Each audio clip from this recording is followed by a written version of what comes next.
hopefully this is going to work. Okay, we'll see how far we get on this lecture. There's probably more slides and more things that I've got up here, and probably we've got time. And the order's slightly changed. This was going to be the next lecture, but I moved it forward one. So I thought today we'd talk or think a little bit about data on the internet, what geodata on the internet, from a number of different perspectives. Most of what I'll talk about probably today is volunteer geographic information. And then got a little section on what I call the data ecosystem. Nobody else calls it that, but I call it because I have a biological tendencies. And then spatial data infrastructures, and then the concept of the idea of the digital Earth, which is a sort of a grand vision for what a sort of the ultimate singing Star Trek GeoWeb system. So we'll just work our way through. So there's a sort of general theme of data and how we get data, how we integrate data, bring data together, collect data, and disseminate it over the web. So we start off with volunteer geographic information. Horrible slide transitions for some reason. Okay, so hopefully now you're familiar with this. This is the data-based APIs, application programming interfaces. I have to keep looking up here because my screen's not working here, just in case you're wondering. It provides the means of disseminating data stored in databases through the AJAX technology, which uses the HTTP GET request to request data and services that are provided by various organizations. And the two big ones regarding geographic data are web mapping services and web feature services. And I hope you remember, web mapping services, such as this one here, will return an image of a map given a set of parameters. So this is returning a image of the Google Maps street layer, 400 by 400 pixels, and we just type that into our URL, HTTP, this is our HTTP GET request, and it returns an image, this image, as an image file. Yep. You know what causes an error that comes when sometimes when you use Google API, when you try to do it, it saves it's already. Is it something that one has to pay for, or the key is free. The key allows you to, or Google allows Google to know who you are and you to know what your usage of Google Maps is. You don't. You don't need the key. You just ignore the key bit and it still works. Okay, but if you want to sort of use Google Analytics and things to understand how many users you've got, for example, how many map requests are made through your account and things like that, then you need the key, I understand. Okay, so we have the web mapping services, and the other really important one is the web feature services, which delivers vector and indeed raster objects to the client and actually allows potentially the user to edit those and perhaps return that data back to a server. So basically, map services, images, feature services, data. So why do people share data and put it up on the internet? I mean, might seem a rather banal question, but I thought these are just some of the things that I listed out over the weekend that I thought were interesting. I'm sure there's a more comprehensive list. So, first of all, there are corporations, governments, and other organizations that provide data. Their motivations are varied. Or sometimes there's a legal requirement to provide data. So it's by law they have to do it. Sometimes it's not a legal requirement, but it's following the principles, the evolving principles of open government and open data provision, particularly, as I say, for governments. So it may not be legally required for them to do, but the guidelines, which are not quite the same as a legal, but they're a sort of semi-legal framework, may stimulate the companies and organisations to disseminate data. It encourages public participation, that's the idea. If you've got people, if you provide data, then the public can use that data and participate in decision-making processes. Obviously, governments are not the only people producing and creating data. There are a lot of commercial companies are producing and creating data. So Google, Facebook are probably the biggest, most well-known examples. Why do they create and give data away? Well, they want to attract users because users equal money, basically. You're putting your information, your personal information on Facebook, on Google groups and things like that. They are mining that information and they are selling it on to the advertisers and other people who are interested in targeting you and making money out of you. That is. Who does one respond to your if you have a breach in your database, online database? Sorry? Is there a body? Oh, If there's a breach with your a breach. someone Steals. Well, there's a difference between somebody breaking into your account and these people. When you sign up to these, you're agreeing when you tick. Well, not particularly Facebook, Facebook is, but after Facebook. Like if you have like a GIS database online, something like that. Well, I believe there's a data ombudsman, but couldn't be honest. I don't really know what the legal fragment here. I think there's somebody called a data ombudsman in the UK who you can make requests to and say Facebook are not, somebody's put something libelous or something up on Facebook and Facebook are not withdrawing it, then I think you can appeal to a government ombudsman who then acts as a sort of intermediary. But it's not my area of expertise that by any means. The other thing that data is provided for, particularly by governments and things, is not only for openness, but for allowing and stimulating the development of new products by third parties. So, for example, the London Underground information on the transport network in London is provided through an API, and there's a guy called Professor Jonathan Raper, who used to be a professor at City of London, who now set up his own company that takes that data, presents that information as up-to-date information that you can get on your smartphone and things like this for planning journeys around London. So he's created a third-party product and service. It's an industry that's being created from it. And then there's data, because this is mostly about volunteer information. I mean, you're hopefully reasonably familiar with sort of commercial data products, so I'm not going to go into those here. There's the individuals who volunteer their time to collect information and disseminate it, generally for free.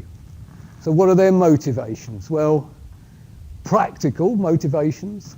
So TomTom, the GPS car navigation company, you're allowed, I believe that, I've never done it myself, or seen it, but you can update the information on the TomTom mapping system. You can provide additional information. I'm not sure whether you can actually edit the information or whether you submit and edit, and then that's somebody looks at that and decides whether to incorporate it into the database. So that is using individuals. You're getting a better service by providing information to TomTom. And to a certain extent, this also goes on with the likes of Google Traffic, where it's the Android phones, the signals from the Android phones that are being mined to provide the information on how fast the traffic is moving on the Google Traffic layer. And by agreeing to share, well, you might not have any choice in whether you're sharing that data. You're improving the system. The more users there are, the better the traffic data on Google Maps. But there's also a lot of personal reasons as well. People do it because people are good. So, for example, when there was the Haiti earthquake, 2010 now I think it was, one of the OpenStreetMap maps for Haiti were created within a matter of sort of 24 hours after the earthquake. Lots of volunteers went online and digitized and created a really good, a high quality base mapping for Port-au-Prince and the other affected areas in Haiti. And that occurred very quickly, and that's an altruistic act by individuals. People always also do these things not purely out of altruism, but to gain prestige and reputation. So the people who submit the most data, as long as that's recognized by the system, get prestige and reputation from doing that. And people also engage in data submission to gain education for themselves and as an altruistic act to help other people gain education. And these can be, quite important drivers. I'm sure other people have other motivations as well.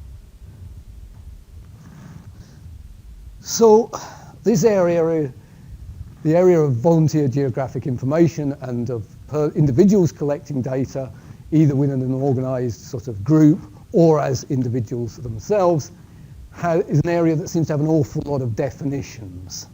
And I've just listed a few of the important ones on these few slides. So sometimes you hear the word citizen science, and that relates to, or comes from Irwin in 1995, and relates to data gathered and research collaboration by untrained or non-expert individuals. So that's particularly with a reference to scientific data gathering and across all walks of science. So it's not specifically a geographical definition. I'm sure you've heard the term crowdsourcing. Dates from Howe in 2006 from an article in Wired magazine, which is particularly about obtaining services, ideas, or content by soliciting contributions from a large group of people. So we're not just talking about data here, we're talking about all sorts of services. So you need a large amount, you've got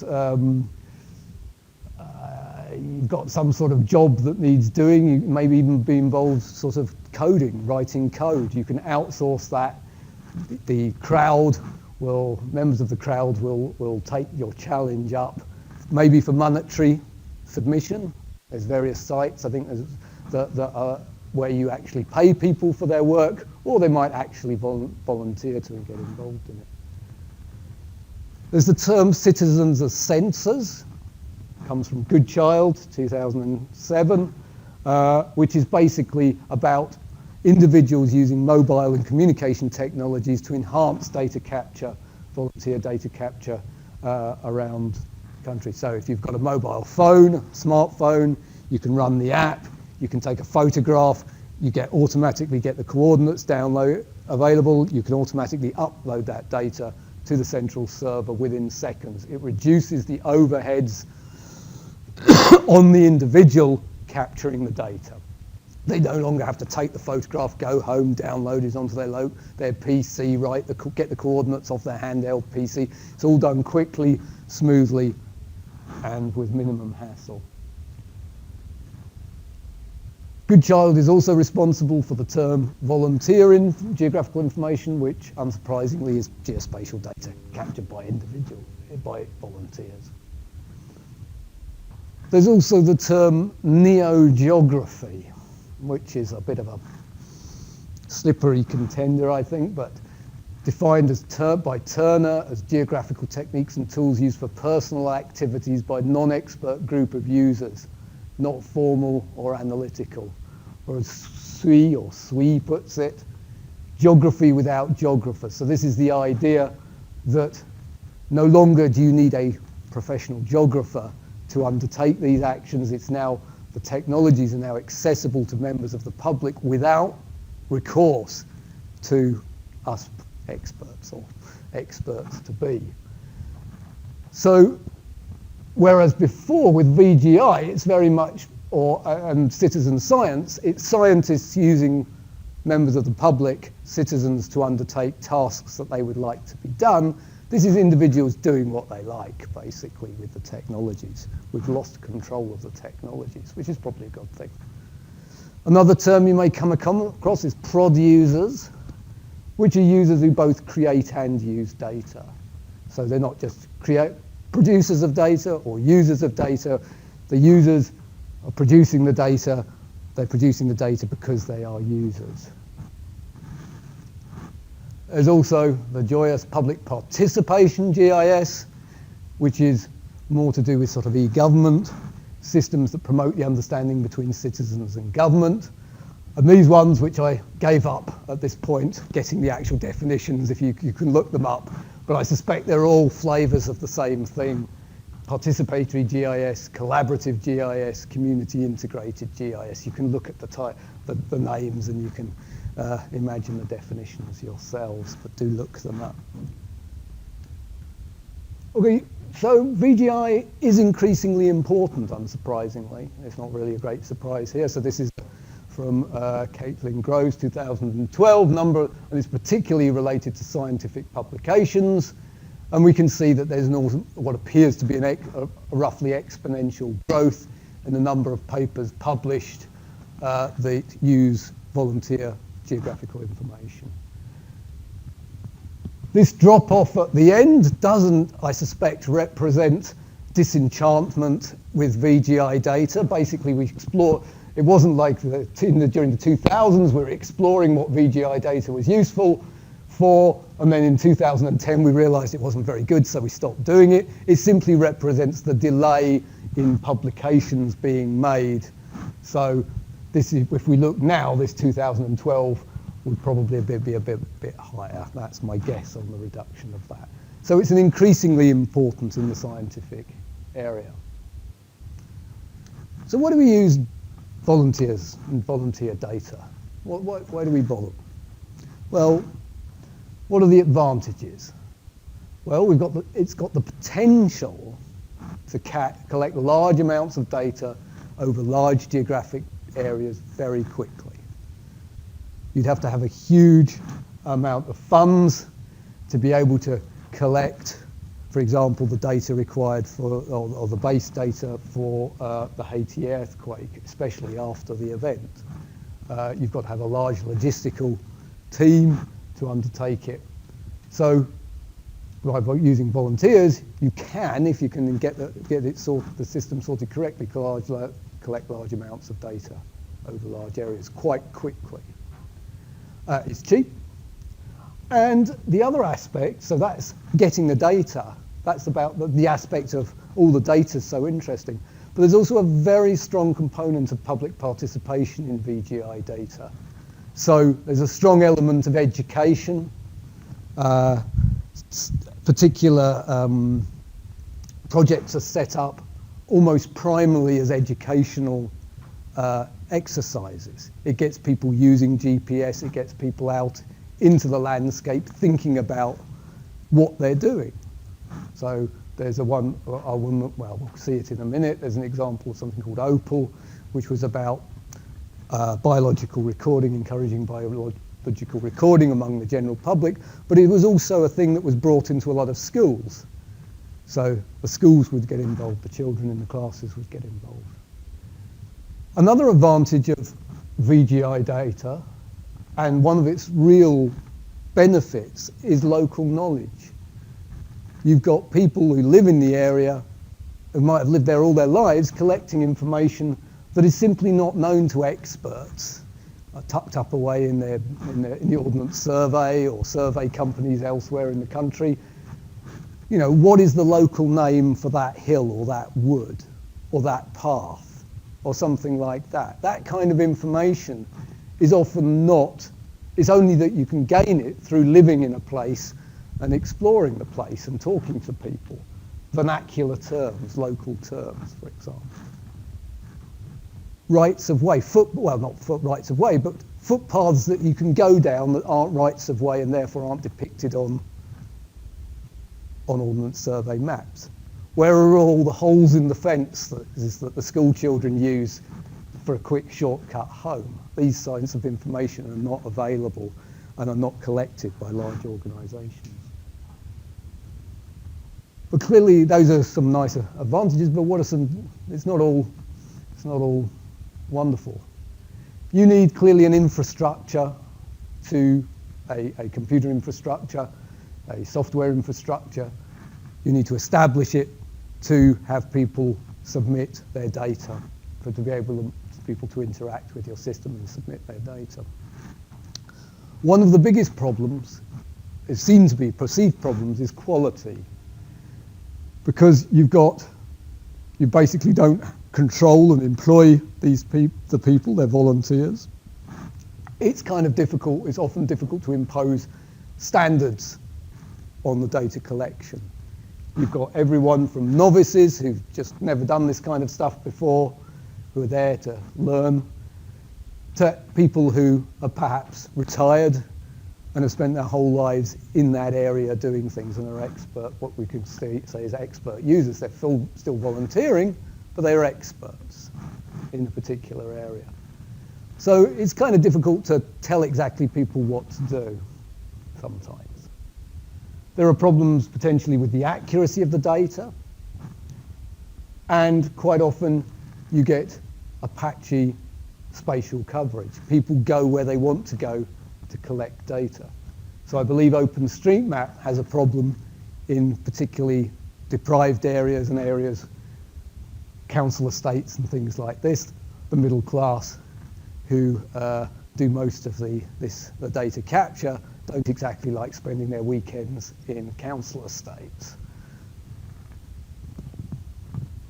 There are often more than one system collecting the same sort of information. So here's our Opal. So if you remember, maybe I think it was last year, or it might have been early this year, there was a sort of scare over the arrival of ash dieback disease. I can't remember its exact title. It blew over, the spores of this disease of ash trees blew over from Denmark or the Netherlands, and we started getting outbreaks of this fungal disease of ash. So last year, one of our master's students who worked for the Forestry Commission, he examined data from two systems. One, data collected under the Open Air Laboratories project, the Opal project, which was a multi-million-pound project funded that involved multiple universities to engage the public in collecting biological data. So this went into schools and things like that. Schools, it was quite an organized, large system. But there was also a system set up called Hashtag, which was a very low-tech system that, with a simple interface that people could just load their data up to with minimal sort of checking of the data. So you had to sort of register for Opal, you had to go through, there was all sorts of various training things and things like this, whereas Hashtag was a simple system where people just took a photo or something, GPS coordinates, uploaded it to the system, and then that was it. But those two systems were both monitoring, trying to look at the distribution of this ash dieback disease, which I should have remembered exactly what it was called, but they were totally separate, two sets of data. So he looked at, sort of compared the data that was collected under those two different systems. And there was a lot of different attributes collected, different levels of standards were imposed by the two different systems. Now this is, all right, it's under disadvantages. This is may be a disadvantage or may not be a disadvantage, but it's something just to note, and we've already sort of discussed this to a certain extent, is that various organisations, if it's a commercial organisation, and indeed government as well, increasingly, you're supplying the data and doing the work and somebody else is making the money. This is the case for Google, Facebook. This is how these companies run and make profits, through advertising, through selling, a combination of advertising and selling your data. But increasingly government is doing this as well. I got a letter from my electoral district about the fact that they're now going to start selling the electoral roll to commercial companies. And I have to opt out of that system. It's not that I have to opt in so that they can make money out of my data. I have to actively opt out of the system. So it's not just commercial companies involved in this, it's government organisations as well. Now, of course, usually you get something for your, it's not like you're giving it away for nothing. You're not given money, but what you're being given with Facebook and Google is obviously services. So it's up to you whether you think it's a good deal or not. Interestingly, there's a new a social network being set up, and I can't remember its name off the top of my head, which actually intends to pay users for the data that they put up. Okay, so at least you're going to get direct monetary return. Okay, so we've got some problems with data quality. And it's a real issue. When VGI data first started in particular, there were some very negative reactions against it, particularly from sort of scientists and what you could call traditional data capture, things like the Ordnance Survey. But there are various ways that you can try and improve the data that comes from VGI sources. So one thing is to have gatekeepers to ensure quality control. Gatekeepers who look after, monitor the data that's being submitted, decide whether it's good data or bad data.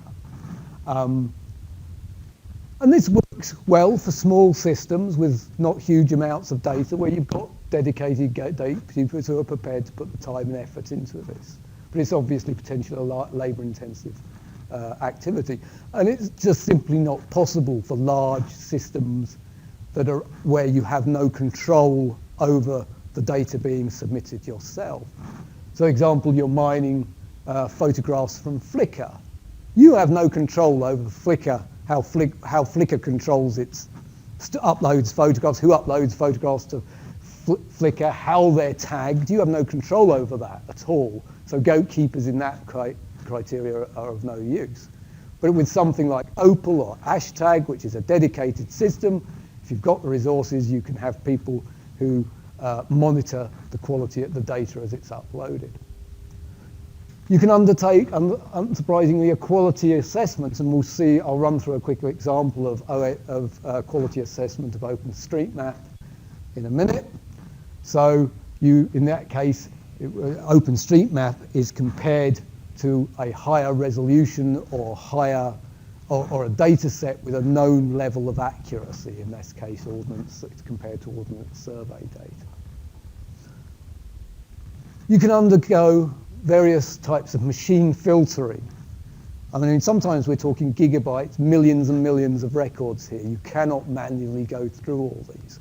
So you can flag outliers by attributes, by geography, and also importantly for VGI data, by submitter credentials, including if somebody has to sign into the system and provide information on who they are through their user profile. So you could say, okay, I'm only going to take data that's collected by people who say they have 5 years or more experience in this area, or that they're strongly familiar with, for example, tree species in the UK rather than slightly familiar. So you can do things like that. But you can also do things like filter on the basis of the IP domain used to submit the data. So, for example, you only accept data from .ac.uk domains, from .gov domains, and things like that. So you can say, okay, we think these people are in, they're in universities, they're in government organisations, they're maybe part of an established charity or a voluntary organisation. So there's various ways that you can look at that. You can look for geographic outliers, obviously things that are in the sea, ash trees that are in the sea, chances are they're incorrect. But also ash trees that are tagged that are outside of the expected range of the ash in the United Kingdom could also be tagged up. You can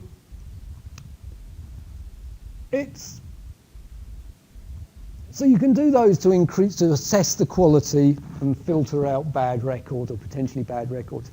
But there is simply also the brute power kind of approach to VGI data quality, which is if you get enough data, then it may be very noisy, but the more data you get, the more power you have in your analysis, so the less important the noise becomes. You're able to filter the noise out the more data you get.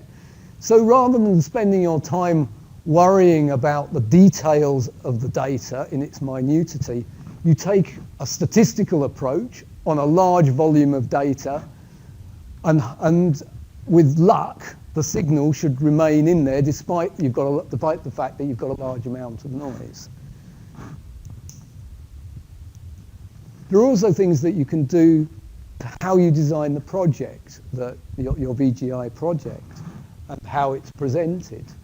So, for example, in the literature, and I've got some references at the back, and I'll add some more references onto the website probably tomorrow, and some papers on this onto the website tomorrow. So, for example, keeping things simple is a good idea. So, just monitoring common birds at feeding tables, you're going to get a greater success rate and more participants than if you ask people to record every single bird, including some potentially very rare ones at your breeding table, at your feeding table. So keeping things simple. And also educating and cultivating your community. So from Wikipedia, 2% of Wikipedia users contribute 75% of the work. And this is normal this is the normal pattern that you see across multiple VGI systems. You've got people who are variously called zealots, insiders, elite users, who are actually responsible for the vast majority of the edits and the data that's input to the system. And these can be quite a small number of people, really, as you say, 2% of wiki users. And they are very important that you look after those and you nurture them and look after them. There are also things on the interface. Unsurprisingly, with the project, clear, concise instructions are really important. If there's any ambiguity, if there's any overuse of technical language in the interface, that can put people off, or it can simply confuse people. So make things clear, as concise as possible. Avoid jargon, avoid technical terms wherever possible. And the other thing you can do is test the contributors. So the hashtag system asked users to identify 2 common trees. I think they showed you an ash tree and a horse chestnut. Something as simple as that. It's quick. It takes a second or 2 for the user to do. They click one or the other, and at least you know that they can tell the difference between an ash tree and a horse chestnut. And if they click horse chestnut as the ash tree, then you can throw their data away. It's crude, but it's doing something quickly and easily that doesn't deter your users. If you make things too complicated, you're going to lose the users. Simplicity is often the best. Users like feedback, not surprisingly. The eBird system, which I think is an American bird recording system, added a functionality that allowed users to explore their own and others' data.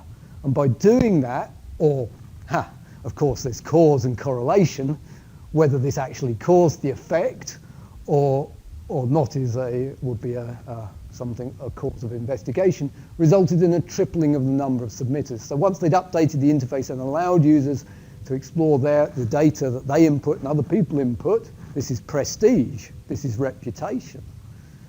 Once people could see and manage and show their reputation, then you got a lot more submitters. Of course, the increase in submitters may have been caused by something completely different, but that's always the case with correlations, isn't it? The other thing is promotion, of course, advertising, and the fact that, and the sort of what we're familiar with, the social network effect. Users tend to flock to where other users are. So you have to build up a momentum. And if you can't manage to build up that momentum of users, then you're going to fail, chances are. You're not going to be very successful. So advertising, maintaining your users, cultivating your users. They say what a good system it is. That information gets passed on through Facebook, through Twitter, etc., etc. People get good feedback. You can see what you're doing in this system, and therefore you can potentially increase your number of users quite quickly, very quickly. All right, so we'll probably just have time to finish off the VGI section. So this is an example of an assessment, quality assessment of OpenStreetMap, and I'm sure many of you are familiar with OpenStreetMap, probably more so than I am, frankly. So what is each? Why was OpenStreetMap, as you probably know, is a sort of open database of initially roads, but also things like open spaces and things like that. And the need for OpenStreetMap is basically that the base mapping created by national mapping agencies and commercial providers is very expensive. You know, totally out of the price range of most users, most individual users, even charities and things like that basically couldn't afford that. When I started, and I don't know whether this is the case still in GIS, but to buy the entire UK in master map, you were talking about well over £1 million, and that was 20 years ago. So if you wanted to do some sort of study that involved that data, you've got to spare a few £1 million to buy the base data. And even in America, which has the policy of all government-funded data to be made public available, one of the great things of the US is that their Tiger data, which is their base mapping provided by the US Census Bureau, is only limited to streets. It doesn't include things like parks and other buildings and other information, which is very vital. These large commercial products tend to have very slow update cycles as well. So it could take a year, possibly, before an OS tile is updated. There's a system whereby so many update that they sort of keep recording how much change has happened in each kilometre square, I believe, with the Ordnance Survey. And once they hit a critical threshold, then they sort of reissue the map tile. So it might, sorry, they? Right. Oh, you can give the lecture on that then. But basically, it can take a while for it. So, whereas OpenStreetMap is instantly updatable by users. So you see a change, they've redesigned a junction, you could update OpenStreetMap, that information could be available in minutes almost after the production. And of course, OSM is distributed under an Open Data Commons open database license, which is a bit of a mouthful, but basically it allows people to use the data for any purpose they like, remix it, change it. They can even wrap it up and sell it if they so desire, perhaps with some sort of value-added product integrating it with other information. OSM data collection, it's collected from a variety of data sources, GPS tracks out of copyright maps, and Yahoo company provided aerial photography, where it's meant to be digitized. I do wonder how much of it follows that copyright is captured from copyrighted material rather than uncopyrighted material. How many people don't use Google Earth, for example, or Google Maps as the source of the information? It would be an interesting study for the criminality of OpenStreetMap, but it's not something that I know anything about. And it's put together by a community of people, both individuals and there's an active community. They have things called mapping parties, where people get together to create content for a particular area, to blitz things in a particular area, but also, importantly, to introduce new participants to the process of data creation, the culture of the data collection, things like issues of accuracy, how to best to update information culture. And in 2008, which is okay a few years ago, there were more than 50,000 contributors. And the infrastructure is that there is servers at UCL, University College London, and Bytemark, which is a private supplier company. So most of this information comes from a paper from Hackley, which is a comparison of OpenStreetMap to various Ordnance Survey products. And I'm just going to run through a few of the ways in which they compared the data and some of the results of it, sort of giving an indication about the quality of the OpenStreetMap in 2008, I hasten to add. So we're talking a few years ago, versus the Ordnance Survey data, which is obviously data that's collected with a high degree of quality assurance that going with it.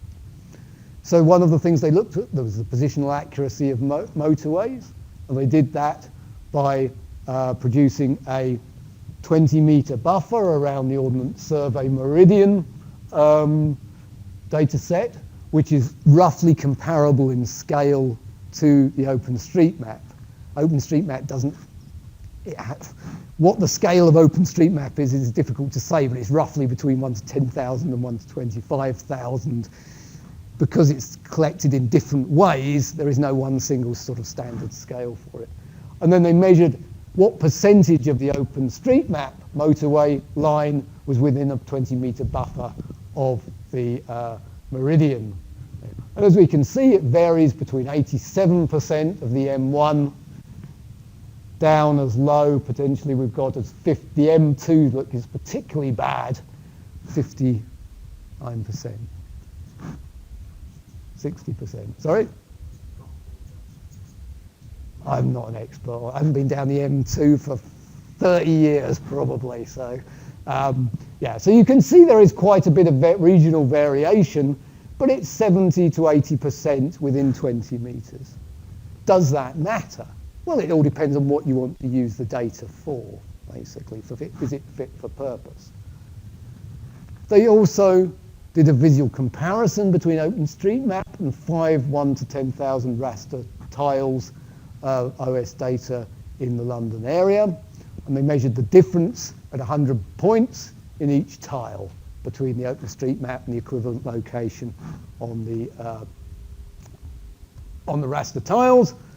And as you can see, we've got estimates, variation between 8 meters difference on average to 3.7 meters in South Norwood. So we've got certain areas, the error is almost 3 times higher than in other areas. It's interesting to compare those to the motorway.